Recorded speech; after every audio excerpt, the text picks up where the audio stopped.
Hello दोस्तों, स्वागत है एक बार फिर आप सभी का आपके अपने यूट्यूब चैनल पीएस क्लासेस पर।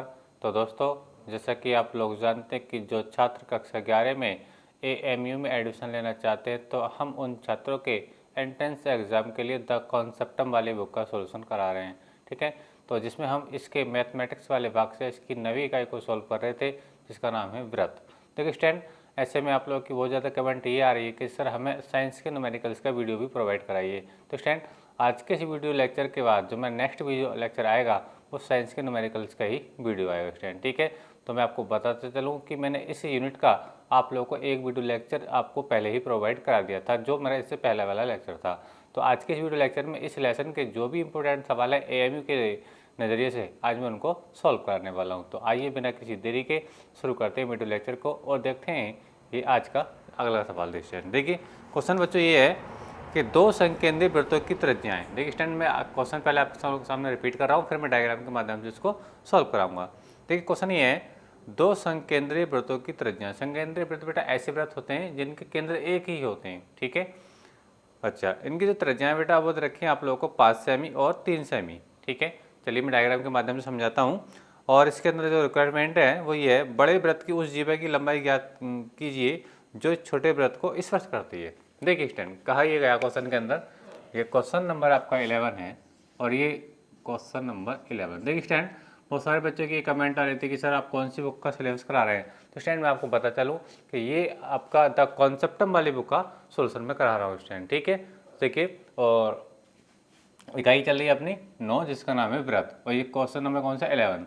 तो क्वेश्चन ये था बेटा कि दो व्रत हैं, दोनों क्या है, संकेंद्रीय व्रत हैं। जैसे मान लीजिए इसका नाम मैं कहता हूँ C1, इसको कहता हूँ मैं C2। बस समझ में आ रही है, क्योंकि व्रत को क्या कहते हैं हम, सर्कल कहते हैं। बस समझ में आ रही है आप लोगों को। ठीक है, तो दोनों के जो सेंटर है वो एक ही हैं। ठीक है, लेकिन त्रिज्या अलग अलग है। जो छोटा व्रत है उसकी जो त्रिज्या वो 3 सेंटीमीटर है। कितनी बेटा, 3 सेंटीमीटर त्रिज्या है। ठीक है, अच्छा, अब देखिए स्टैंड, अब जो बड़ा व्रत है उसकी जो त्रिज्या है वो कितनी है, वो 5 सेमी। कितनी बेटा, 5 सेमी त्रिज्या है। बड़े व्रत की जो त्रिज्या वो कितनी बेटा, 5 सेमी। ठीक है स्टैंड, ठीक है, ये कितनी हुई आपकी बेटा, 5 सेमी हो गई। मान लीजिए केंद्र इसका क्या ओ है, मान लीजिए यहाँ पे क्या बिंदु है, पी है, यानी ए बी जो छोटे व्रत को स्पर्श करती है वो बिंदु पी पर स्पर्श कर रही है। ठीक है, अच्छा, आपको बताना है कि ये जो जीवा ए बी है, जो बड़े व्रत की जीवा ए बी है, इसकी लंबाई मुझे बतानी है। तो इसको बताने के लिए बच्चों आप देख पा रहे होंगे कि जैसे कि मैंने इसकी त्रिज्याओं को दिखाया, ये एक समकोण त्रिभुज आप लोगों के सामने बनकर तैयार हो गया। ठीक है, इसमें अगर हम पाइथागोरस थ्योरम लगा दें बच्चों, पाइथागोरस थ्योरम लगा दें तो ये आपके लिए आधार का मान निकल जाएगा, यानी ए पी का मान निकल जाएगा। ठीक है, लेकिन आपसे पूछा है क्या ए बी, बात समझ में आ रही है आप लोगों को। तो ए बी जो होगा इस ए पी का दुगना होगा, लेकिन ए बी निकालने के लिए पहले आपको ए पी की आवश्यकता होगी। पहले आप ये निकालेंगे ए पी आपके पास कितनी आने वाली है। ठीक है, फिर इसी के साथ मैं 2 से गुणा करा दूंगा ए पी के साथ, तो फिर जो आपकी वैल्यू आएगी वो ए बी की वैल्यू आ जाएगी। तो चलिए देखिए कैसे निकालेंगे। आपको देखिए कर्ण दिया है, लंब दिया, आधार निकालना है। ठीक है, तो ए पी आप निकाल पाएंगे। देखिए ए पी का स्क्वायर, पाइथागोरस पर मैं लगा रहा हूँ, किसका, ओ ए का स्क्वायर। ओ ए कितना बेटा आपका 5 का स्क्वायर हो जाएगा, और ये क्या आपका लंब कितना आपका 3, तो 3 का स्क्वायर हो जाएगा, यानी ओ पी का स्क्वायर हो जाएगा। ये जानते हैं आप लोग कि 25 हो जाएगा, और ये कितना हो जाएगा, 9 हो जाएगा, और घटाएंगे तो कितना आएगा बेटा, ये 16 आ जाएगा। ठीक है, ये लेकिन ये ए पी स्क्वायर का मान है बेटा, किसका मान है, ए पी स्क्वायर का। मुझे चाहिए ए पी का मान, तो ए पी का जो मान आएगा बच्चों वो आएगा वर्गमूल 16। ठीक है, लेकिन जब इसका वर्गमूल निकालूंगा उस टाइम तो कितना आएगा, 4 आएगा। तो स्टैंड ये जो ए पी है, ए पी कितनी आ चुकी है आपकी, 4 सेंटीमीटर आ चुकी है। लेकिन आपसे पूछा क्या, ए वी को पूछा, तो ए वी कितना होगा, इस ए पी का ट्वाइस होगा, अर्थात दुगना होगा। तो जो आपका जो ए वी बच्चों आएगा, ए बी आएगा 2 इंटू ए पी।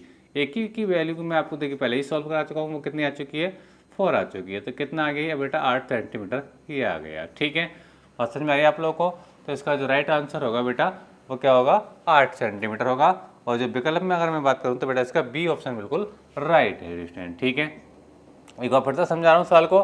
दो व्रत थे, दोनों संकेंद्रीय व्रत थे। ठीक है, संकेंद्रीय व्रत का मतलब ये होता है बेटा कि ऐसे व्रत जिनके केंद्र क्या हो, एक ही हों। ठीक है, इसमें आपको छोटे व्रत की जो त्रिज्या दे रखी थी वो आपको दे रखी थी बेटा 3 सेंटीमीटर, और बड़े व्रत की त्रिज्या देखी थी 5 सेंटीमीटर।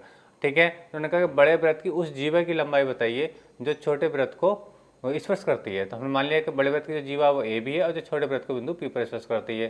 ठीक है, जब मैंने इसकी त्रिज्याएं दिखाने का प्रयास किया तो आपने देखा स्क्रीन पर क्या है, एक राइट एंगल ट्रायंगल बन गया। ठीक है, जब यानी समकोण त्रिभुज बन गया और जब इसमें पाइथागोरस थ्योरम में अप्लाई करी हमने तो हमने ए बी का मान निकाला, वो कितना आएगा 4 सेंटीमीटर आ गया।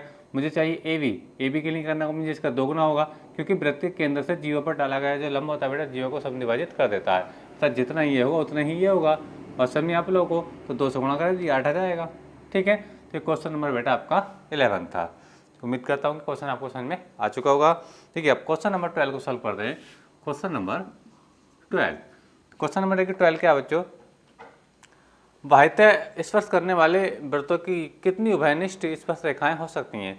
देखिए 2 वृत्त हैं बेटा और दोनों एक दूसरे को बाह्यतः स्पर्श करते हैं, अंतः स्पर्श नहीं कर रहे हैं, बाह्यतः स्पर्श कर रहे हैं। देखिए ठीक है, तो उसके अंदर ये पूछा है कि उन वृत्तों की कितनी उभयनिष्ठ स्पर्श रेखा अर्थात कितनी टेंजेंस कॉमन टेंजेंट ड्रॉ की जा सकती हैं। तो चलिए देखिए क्वेश्चन नंबर 12 को मैं समझा रहा हूँ। इसका राइट आंसर आएगा वो 3 आएगा। कैसे आएगा, मान लीजिए एक वृत्त तो ये मान लीजिए ये है, ठीक है बच्चों, मान लीजिए ये। अब देखिए 2 वृत्त हैं और एक तो बाह्यतः स्पर्श कर रहे हैं, तो मुझे ऐसे वृत्त बनाना पड़ेगा जो इसको बाहर से स्पर्श करे। ठीक है, मान लीजिए ये 2 हो गए, मान लीजिए ये C1 हो गया, ये C2 हो गया, इसका सेंटर ये हो गया, इसका सेंटर ये हो गया। ठीक है, अब देखिए बाह्यतः स्पर्श कर रहे हैं, ये भी आप देख पा रहे हैं देखिए C1 और C2। अब इन्होंने ये कहा है कि इन वृत्तों की कितनी उभयनिष्ठ स्पर्शी रेखाएं यानी कॉमन टेंजेंट ड्रॉ की जा सकती हैं। तो बेटा मैंने आपको बताया कितनी, 3 ड्रॉ कर। कैसे 3, देखो पहली बात क्या, जो इनका जो कॉमन बिंदु आएगा यानी जहाँ पे टच कर रहे हैं, एक तो स्पर्श रेखा बेटा यहीं से खिंच जाएगी इस टाइप से जो दोनों को टच करेगी, तो एक रेखा तो ये हो गई। अच्छा, एक रेखा बेटा इसकी यहाँ से आ जाएगी, कहाँ से आ जाएगी, मैं थोड़ा सा नीचे कर देता हूँ, यहाँ से। देखिए जो दोनों को छुएगी तो ये हो जाएगी, 2 स्पर्श रेखाएं हो गई। और तीसरी स्पर्श रेखा आएगी बेटा वो कहाँ से आएगी, यहाँ से आएगी। देखिए मैं यहाँ से दिखाने का प्रयास कर रहा हूँ ये। ठीक है, अब देखिए बेटा अब कोई भी स्पर्श रेखा खींचने का प्रयास करें, ठीक है, तो इन 3 के अलावा कोई ऐसी रेखा नहीं होगी जो दोनों को स्पर्श करे। तो याद रखना जब भी 2 वृत्त एक दूसरे को बाह्यतः स्पर्श करते हैं बेटा, ठीक है, तो उनकी जो कॉमन स्पर्श रेखाएं होती हैं वो कितनी होती है बेटा, 3 होती हैं। कितनी होती है बेटा, 3 स्पर्श रेखाएं उनकी मैक्सिमम होती हैं। ठीक है, तो उम्मीद करता हूँ मेरी बात आपको समझ में आ चुकी होगी। जब 2 वृत्त एक दूसरे को बाह्यतः स्पर्श करते हैं बेटा तो उनकी 3 उभयनिष्ठ स्पर्श रेखाएं खींची जाती हैं।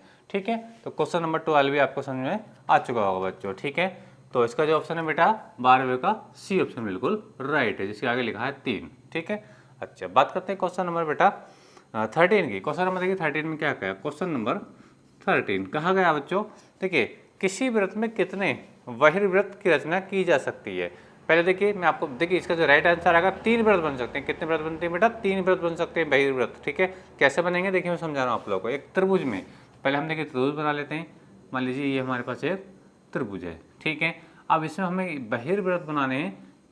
ठीक है, तो कितने बहिर्वृत्त बन जाएंगे, ठीक है, तो कितने बनेंगे, 3। देखिए मान लीजिए ये ए है, ये बी है और ये मान लीजिए सी, यानी ABC एक ट्रायंगल बना लिया। अब देखिए एक वृत्त बनाएंगे, ठीक है, मान लीजिए समबाहु त्रिभुज ऐसा मान लेते हैं।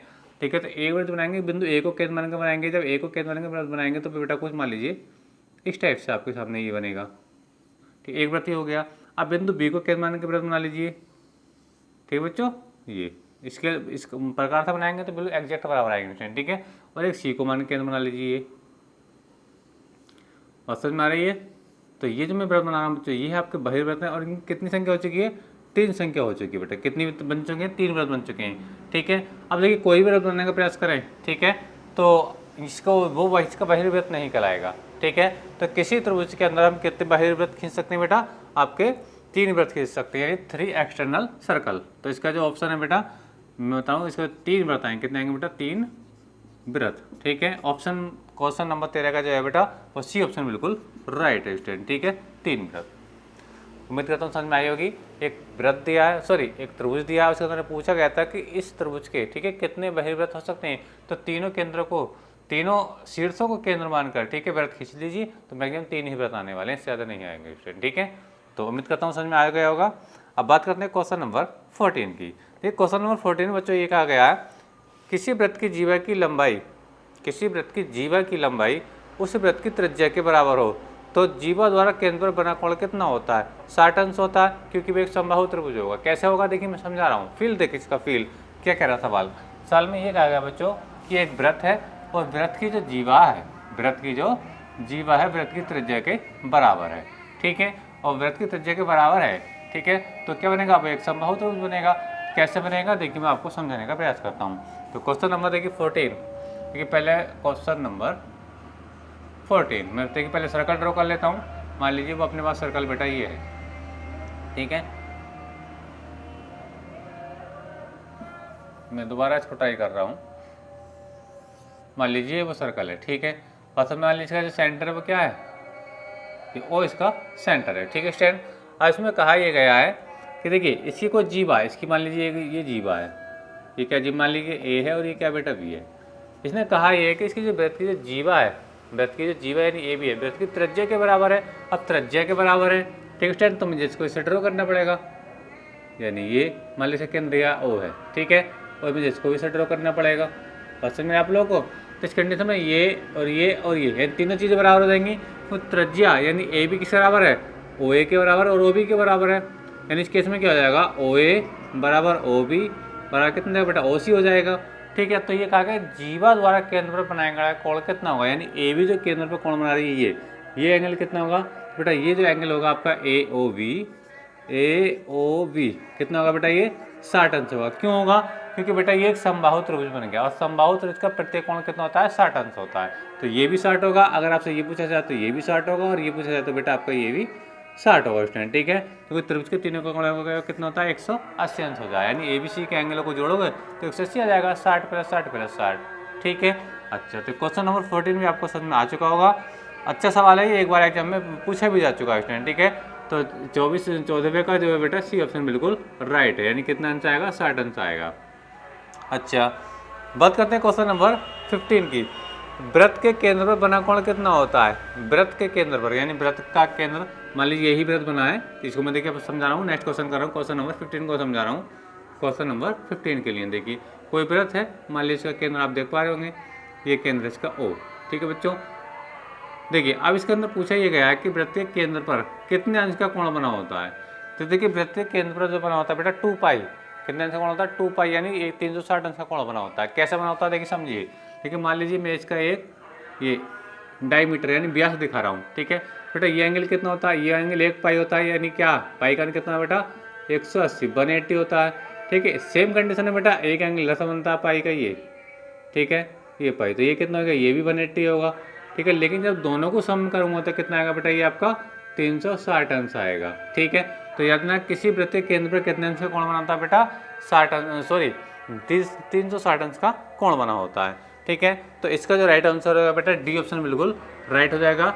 डी ऑप्शन कितना अंश होता है, केंद्र पर बने कोण का मान कितना होता है बेटा, वृत्त केंद्र पर 360 अंश होता है। ठीक है, अच्छा बात करते हैं क्वेश्चन नंबर 16 की। क्वेश्चन नंबर देखिए 16 में डायग्राम दिया है, वो डायग्राम को बनाते हैं फिर आपको समझाते हैं कि इसके अंदर क्या पूछा गया है। तो देखिए आइए मैं इसको रब कर रहा हूँ और क्वेश्चन नंबर 16 के लिए डायग्राम हम तैयार करते हैं। ठीक है, देखिए क्वेश्चन नंबर 16, देखिए क्वेश्चन नंबर 16 पहले हम देखिए जो दिया है उसको बताते हैं। देखिए डायग्राम दिया हम लोगों को, डायग्राम हम लोगों को दिया है, एक वृत्त दिया है। ठीक है, जैसे कि आप इसके ऊपर देख पा रहे होंगे, और आपको रखिए बेटा इस वृत्त की आपको त्रिज्या दे रखी है, नहीं त्रिज्या नहीं दे रखी है, इसकी जो रखी है बेटा क्वेश्चन नंबर 16 ना, तो इसका जो सेंटर है वो कितना दिया बेटा, आपका सेंटर दिया है इसका ओ। ठीक है, आगे देखते हैं आगे क्या गया। ठीक है, अच्छा डायग्राम है, मैं पहले से आपको बता रहा था, यहाँ पे इसकी एक स्पर्श रेखा है। ठीक है, और ये से सेंटर को मिला रही है इस टाइप से, और समझ आप लोगों को। और ये जो आपको दे रखी है बच्चों, ये कितनी रखी है, 4 सेंटीमीटर, कितनी रखी है आपकी हुए 4 सेंटीमीटर बेटा आपको ये दे रखी है। ठीक है, इसका एंगल जो आपको दे रखा है वो एंगल भी दे रखा है, याद रखना ये कितना दे रखा है बेटा आपको 30 अंश दे रखा है। ठीक है, और इसके अंदर जो बिंदु, ये बिंदु आपको ए दे रखा है, और ये जो बिंदु आपको दिया बेटा ये आपको 80 बिंदु दिया है। ठीक है, और समझ में आ रही है आप लोगों को। तो इसके अंदर जो आपसे पूछेगा 80 की लंबाई पूछी गई, 80 कितनी होगी।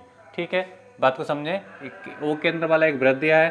ठीक है, कोई बिंदु वृत्त के बाहर है जो बिंदु टी है, लेकिन केंद्र से जो इसकी दूरी यानी ओ से टी तक की दूरी कितनी 4 सेंटीमीटर है। आपसे पूछा है कि 80 कितनी होगी, 80 कितनी होगी। तो इसको करने के लिए बेटा हम पहले इसको त्रिज्या को परिधि से मिला लेते हैं, यानी इसकी त्रिज्या बन गई, क्या बन गई त्रिज्या, यानी ओ ए क्या इसकी त्रिज्या है, बात समझ में आ रही है। यानी एक समकोण त्रिभुज आपको दिख रहा है, ये क्या होगा आपका 90 अंश होगा, बात समझ में आ रही है।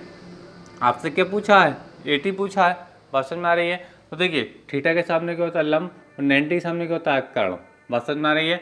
आपसे पूछा क्या है बेटा, आधार पूछा है, तो आधार कैसे निकलेगा, कोस थीटा बराबर कोस थीटा का आधार बटे कर्ण होता है, ठीक है, क्योंकि कर्ण मुझे पता है तो लगा दीजिए फार्मूला, कोस थीटा, थीटा कितना है बेटा 30 है, आधार बटे कर्ण, टेक्नोमेट्री की बात कर रहा हूँ, ठीक है, आधार बटे कर्ण, आधार क्या 80 जो आपसे पूछा गया बच्चों, ठीक है, और कर्ण कितना आपका 40 यानी वो कितना 4, ठीक है, कोस 30 का मान लगाइए वर्गमूल 3/2, ठीक है, और ये आपका 80 और अपने कितना आ गया 4 आ गया, ठीक है, इसको याद रखना है। cos 30 का जो मान होता है बेटा आपने पढ़ा होगा वर्गमूल 3/2 होता है, ये आपको पता होना चाहिए, ठीक है। अच्छा सोल्व कर लेते हैं, 2 दूनी 4, ठीक है, अब √3 गुणा 2 से करा दीजिए, तो 80 बराबर जो आएगा बेटा 80 बराबर यानी इस पास रेखा की लंबाई आएगी वो कितना आएगी 2 वर्गमूल 3 आ जाएगी स्टूडेंट, ठीक है, तो ये ऑप्शन बिल्कुल राइट हो जाएगा, ठीक है। एक बार क्वेश्चन को फिर से रिपीट कर रहा हूँ, क्वेश्चन ये था, ये डायग्राम आपको दे रखा है, ठीक है, ये डायग्राम दिया था, इसमें इस तरह रेखा की लंबाई पूछी है, जबकि वृत्त के बाहर कोई बिंदु टी है, ठीक है, केंद्र से जो दूरी यानी ओ से दूरी वो कितनी 4 सेंटीमीटर है, थीटा मुझे दिया है, थीटा के माध्यम से मुझे पता है कि मैं इसको ट्रिग्नोमेट्री का यूज करके सॉल्व कर सकता हूँ।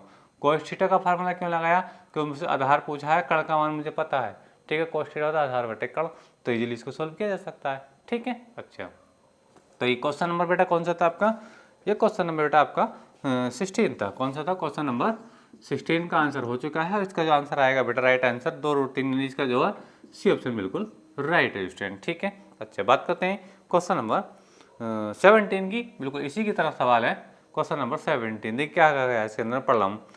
17 में कहा है कि यदि 3 सेमी त्रिज्या के वृत्त पर, ठीक है, कोई वृत्त है और इसकी देखिए मैं इसी को इसको ड्रॉ कर दूंगा, क्वेश्चन नंबर इसको साफ कर देता हूँ, क्वेश्चन देखिए चित्र से इसी से काम चल जाएगा, मैं इसको यहाँ से हटा देता हूँ जिसकी ज़रूरत नहीं है, ठीक है। क्वेश्चन नंबर 17 के लिए डायग्राम मैं बना रहा हूँ, आप ये समझें, ठीक है। ये मान लीजिए कोई वृत्त है, इसकी तो त्रिज्या वो कितनी बेटा 3 सेंटीमीटर, कितनी बेटा इसकी त्रिज्या 3 सेंटीमीटर उसने दे रखी है हम लोगों को, कोई प्रॉब्लम नहीं है, त्रिज्या है इसकी 3 सेंटीमीटर, ठीक है। अच्छा और इसके अंदर ये कहा गया कि वृत्त पर 2 स्पर्श रेखाएं 60 अंश के कोण पर झुकी हैं, ठीक है, मान लीजिए 2 स्पर्श रेखाएं आ रही हैं, एक इधर से आ रही है, ठीक है, और दूसरी बार बेटा वो इधर से आ रही है, ठीक है, और ये कितने अंश के कोण पर झुकी है, ये 60 अंश के कोण पर झुकी बच्चों, कितने पर हुई है 60, मान लीजिए बिंदु P है, ऐसी मैं क्या नाम लूँ, ये A है और ये क्या आपका V है, तो आपसे पूछा है कि इस वजह की लंबाई कितनी होगी, AP कितना होगा या BP कितना होगा। एक बार मैं आपको बताता चलो बेटा कि वृत्त के किसी बाहरी बिंदु से वृत्त पर खींची गई स्पर्श रेखा की लंबाइयाँ होती हैं वो आपस में क्या होती हैं, बराबर होती हैं, अर्थात जितनी आपका AP आएगा उतनी क्या आएगा आपका बेटा आपका BP आएगा, लेकिन कैसे आएगा सोल्व करते हैं। तो इसकी त्रिज्या आपको दे रखी है बेटा कितनी 3 सेंटीमीटर इसकी त्रिज्या दे रखी है, ठीक है, 3 सेंटीमीटर की त्रिज्या दे रखी है, कितनी है 3 सेंटीमीटर, ठीक है। अच्छा मैं इसको इससे मिला दूँ ट्रायंगल बनाने के लिए, ये देखिए तो बेटा एंगल कितना हो जाएगा, पूरा एंगल कितना 60, तो आप आधा एंगल कितना हो जाएगा 30 हो जाएगा, यानी जो एंगल हो जाएगा आपका आधा वो कितना हो जाएगा बेटा आपका 30 अंश हो जाएगा, तो 30 ही क्या रहेगा इधर को रह जाएगा आप लोगों का, पसंद आ रही है आप लोगों को, ठीक है, चाहो तो आप इसको इससे मिला लो, कोई प्रॉब्लम वाली बात नहीं है। अब आई समझ आप लोगों को, ठीक है, आपको त्रिज्या है मतलब केंद्र O है, तो यानी आपको ये पता है वो भी आपको पता है, यानी त्रिज्या और कितनी आपको 3 सेंटीमीटर आप लोगों को दे रखी है। अब देखिए किसी भी एंगल में चल जाइए, किसी भी एंगल में चल जाइए, जैसे कि आप लोग जानते हैं कि आपका त्रिज्या इस पर रेखा लंब होती है, तो ये थीटा कितना 90, ठीक है, और थीटा के सामने क्या होता है हमेशा लंब होता है, तो लंब आपको यानी OB यानी त्रिज्या आपको 3 सेंटीमीटर रखी है, समझ में आ रही है, तो लंब और आधार का लेसन बन रहा है, तो tan थीटा सवाल हो जाएगा, तो लगा दीजिए इस फार्मूला, देखिए tan थीटा, थीटा कितने लेंगे बेटा 30, ठीक है, किस ट्रायंगल मत करो, ट्रायंगल ले रहा हूँ कौन सा OPV, OPV ऊपर से भी चल सकते हैं कोई प्रॉब्लम नहीं, सेम वैल्यू आएगी। 33 बराबर करता है लंब बटे आधार, तो लंब कितना आपका PV और आधार कितना आपका बेटा सॉरी लंब जो आपका कितना है वो OB है यानी जो त्रिज्या है, और आधार कितना आपका बेटा BP है, ठीक है। अच्छा 33 की वैल्यू कितनी होती है 1/3 होती है, ये आपको पता होना चाहिए, ठीक है।